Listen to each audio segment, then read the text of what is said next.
கலாவும் பொய் சொல்லி பரமட்ட வசம் மாட்டிட்டாங்க. நான் சொன்னேன்ல, இன்னைக்கு சரியா போச்சு பாத்தியா? அசோக்க கொண்டது அந்த கலாவா தான் இருக்கும்னு தான் நம்ம பையனையும் அவங்க கொண்டு இருக்கணும். ஒரு வழியா பாத்தீங்கன்னா நம்ம இளமதியோட அம்மா அப்பாவும் இளமதியையும் பரமே புரிஞ்சுக்கிட்டாங்க. எதுக்குமா அழறீங்க? டாக்டர் ஏதாவது பிரச்சனைன்னு சொன்னாரா? பரமனை பார்த்தோம். ஒரு வழியா பாத்தீங்கன்னா ஹாஸ்பிட்டல்ல நடந்த எல்லா விஷயத்தையுமே பாத்தீங்கன்னா நர்மதாட்ட சொல்றாங்க. உயிருக்கு போராடிட்டு இருக்காங்க சொல்லி பேசிக்கிட்டு இருக்கா. உயிரோட எந்திரிச்சு வரல விட மாட்டேன். இதெல்லாம் உனக்கு தெரியாம இருக்காது. எனக்கும் அந்த விஷயம் எல்லாம் தெரியும். நர்மதாவும் பாத்தீங்கன்னா நடந்த எல்லா உண்மையும் பாத்தீங்கன்னா நம்ம இளமதியோட அப்பா அம்மாட்ட சொல்றாங்க. இதுக்கு வந்து பரமன் அண்ணன் முன்னாடி இருந்தாங்கன்னா உடனே அவங்கள போலீஸ்ல புடிச்சு கொடுத்துருப்பாரு. டிராமாலாம் போட்டுட்டு இருக்காங்க. என் பொண்ணு நிச்சயம் தப்பு பண்ணிருக்க மாட்டா. ஒரு வழியா பாத்தீங்கன்னா நம்ம இளமதியையும் பரமனையும் அவங்க அப்பா அம்மா புரிஞ்சுக்கிட்டாங்க. அதுவே போதும். துரோகம் பண்ணிட்டு போகல. என்னெல்லாம் சொல்லிட்டேன், எப்படி எல்லாம் கஷ்டப்பட்டிருக்கோம்லங்க. ஒரு வழியா பாத்தீங்கன்னா காந்திமதியும் அவங்க தப்ப பாத்தீங்கன்னா உணர்ந்துட்டாங்க. எனக்கு உடனே இளமதியை பார்த்து ஆகணும்.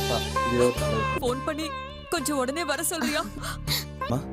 இருங்க, போயிட்டு இருக்கதால அவங்களுக்கு சேஞ்ச் பண்ண வேற ட்ரெஸ் வேணும். நீங்க ரெண்டு பேரும் இங்கேயே இருங்க, நானே போறேன். வந்துடுறேன். பரமனும் நான் போயிட்டு ட்ரெஸ் எடுத்துட்டு வரேன் அப்படின்னு சொல்லிட்டு அங்க இருந்து பாத்தீங்கன்னா கிளம்புறாங்க. சொன்னாங்க சொல்றேன் பண்றதையும் பண்ணிட்டு இப்ப எங்க அம்மா இருக்காங்களா இல்ல உயிரை விட்டாங்களான்னு பார்க்க வந்தியா? சாக மாட்டாங்க, அவங்களுக்கு ஒண்ணும் ஆகாது. பரமா நீ ஏன் உங்க அம்மாவை பத்தி கவலைப்படுற? அவங்க டிராமா தான் பண்றாங்க, அவங்களுக்கு ஒன்றும் ஆகாதுங்கிறாங்க. குற்றவாளி தண்டிக்கப்படணும். அவ காயப்படுத்தணும்னு எனக்கு எந்த நோக்கமும் கிடையாது. அசோக் கொலைக்கும் உங்க அம்மாவுக்கும் ஏதோ சம்பந்தம் இருக்கு. உங்க அம்மாவுக்கு அங்க அசோக் கொலைக்கும் சம்பந்தம் இருக்கு, அதை நம்ம தான் கண்டுபிடிச்சாகணும் அப்படிலாம் சொல்றாங்க. நான் போய் அத்தைய பாத்துட்டு வரேன். நில்லு, நீ எல்லாம் ஒன்னும் போய் பார்க்க தேவையில்ல. நாம எப்பவும் மீட் பண்ற கோயிலுக்கு வா. திடீர்னு கோவிலுக்கு வர சொல்ல நம்ம நர்மதாவை இளமதிக்கு ஃபோன் பண்ணி ஒரு குட் நியூஸ் சொல்றாங்க. அந்த கோயிலுக்கு முதல்ல வாங்குறாங்க. உடனே பாக்கணும்னு சொல்றது.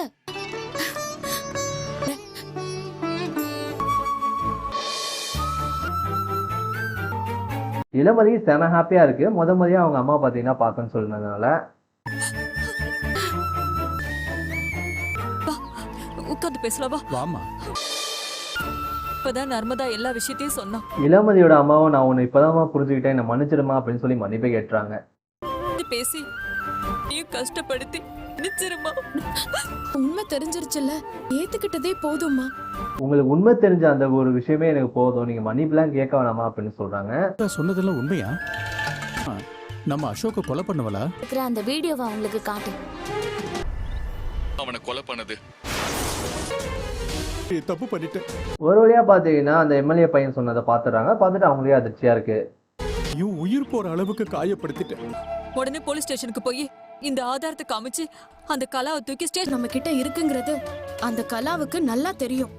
இந்த ஆதாரம் நம்மள்ட்ட இருக்குங்கிறது அவங்களுக்கு தெரியும். நம்ம என்னதான் சொன்னாலும் அவங்க டிராமா பண்ணிடுவாங்க அப்படிலாம் சொல்றாங்க. அது இதுன்னு கூட்டிட்டு போய் பிரச்சனை இல்லாதாம கோவப்படுவான். நம்ம பொறுமையா இருக்கணும், இந்த விஷயத்த நம்ம பரமட்ட தெளிவா புரிய வச்சாலே போதும் அப்படிலாம் சொல்றாங்க.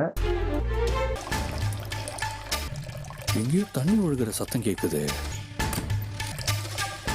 தண்ணியை மூடாமலே போயிடுச்சு பாரு. பரமனும் கீழே கிடக்கிற அந்த பாய்சன் பாட்டில பார்த்துட்டு அவங்களே சந்தேகம் வருது. நல்ல சத்தியம் பண்ணி கூட சொல்றேன், உங்க அம்மா சாக மாட்டாங்க, அவங்களுக்கு ஒண்ணும் ஆகாது.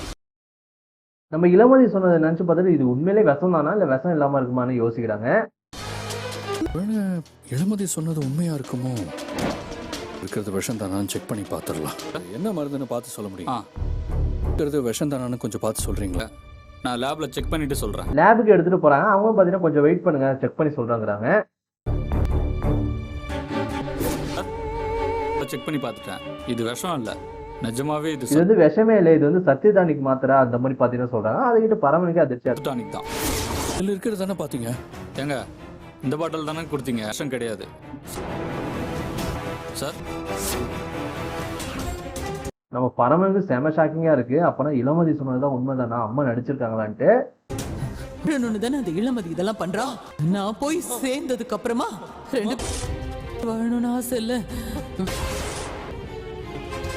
எல்லாத்தையும் நினைச்சு பார்த்து நம்ம பரமனுக்கு செம ஷாக்கிங்கா இருக்கு. ஏன் அம்மா இந்த மாதிரி நம்மளை ஏமாத்தினாங்கன்ட்டு. நான் உன் மேல சாக மாட்டாங்க, அவங்களுக்கு ஒண்ணும் ஆகாது.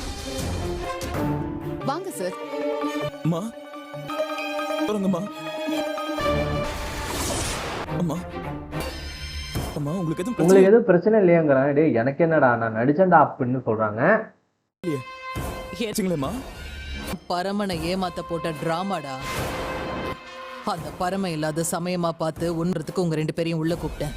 எப்ப என் நான் ஏற்பாடு பண்ணதாண்டா இதெல்லாம், நீ எதுவும் பயப்பட தேவையில்ல அப்படின்னு பாத்தீங்கன்னா எடுத்து சொல்றாங்க. எதிர்க்க நேருக்கு நேரா நின்னு நீங்க தான் கொலை பண்ணீங்களான்னு அவனுக்கு என் மேல சந்தேகம் வந்துருச்சு. முன்னாடி இனியும் அவனுக்கு அந்த சந்தேகம் வரக்கூடாதுன்னா இந்த மாதிரி ஒரு ஆக்டிங் பண்ணி நடிச்சாதான்டா அவன் திருந்துவான் அப்படிலாம் சொல்றாங்க. டாக்டர் கிட்ட எல்லாம் இன்ஃபார்ம் பண்ணிட்டு தான் வந்தேன். இல்ல அம்மாவை பார்த்து இப்படி கேட்டோம், அம்மாவுக்கு இப்படி ஒரு நிலைமை நிமிஷமும் அவன் நினைச்சு வருத்தப்படுவான்ல. இனிமே இந்த விஷயத்த பத்தி என்கிட்ட பேச மாட்டேன்ல, அதனால தானே இந்த மாதிரி அவன் பண்ணாங்கிறாங்க. நினைச்சு வருத்தப்படுவான்ல. நான் அவனுக்கு கொடுக்குற தண்டனை இதோட இந்த எபிசோட் முடியுது. இதுக்கப்புறம் நாச்சும் பாத்தீங்கன்னா பரம அவங்க அம்மாவை எதிர்த்து கேட்பாங்களா என்ன வெயிட் பண்ணி போவோம். பரம லைக் பண்ணுங்க, ஷேர் பண்ணுங்க.